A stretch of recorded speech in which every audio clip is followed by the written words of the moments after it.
Okay teman, kita buat konten lagi teman. Kita buat konten makan. Kita dah cuci tangan teman. Kita ada sambal ikan bilis teman. Sambal ikan bilis. Dan kita ambil sedikit sambal ikan bilis. Letak dalam ni. Dan sedikit bilis.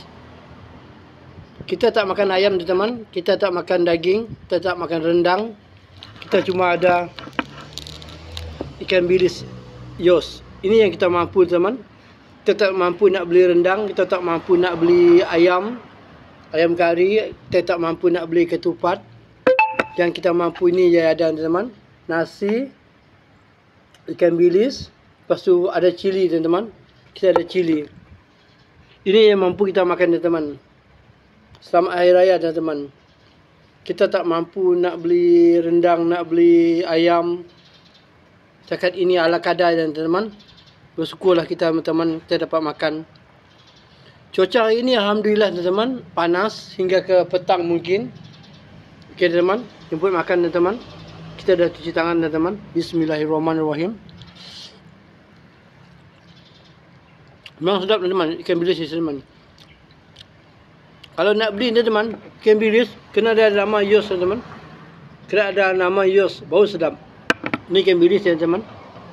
Ikan bilis ya. Kita makan dulu ikan bilis dia. Okey. Bismillah. Kita ada cili teman. Orang kat rumah teman makan ayam teman, ikan daging. Tapi kita kerja teman, kita tak boleh buat apa-apa. Kita kerja. Kita makan teman. Bismillah.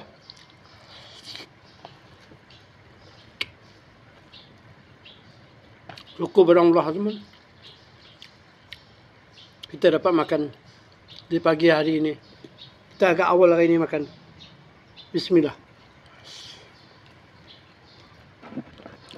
Kita ambil lagi teman, sambal dia teman. Mungkin teman-teman nak tengok sambal dia. Kita ambil. Ni. Kita letak lagi dalam ni. Ni bukan rendang ayam teman-teman. Bukan rendang daging. Kita tak mampu semua tu teman-teman. Kita ada ini je teman-teman. Cukuplah teman-teman. Untuk malaskan perut. Satu hari bekerja.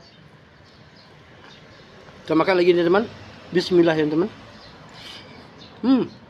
Wah. Sedap. Tak terhingga sedapnya. Betul-betul sedap. Makan lagi teman. Jemput teman makan. Sesuapkan.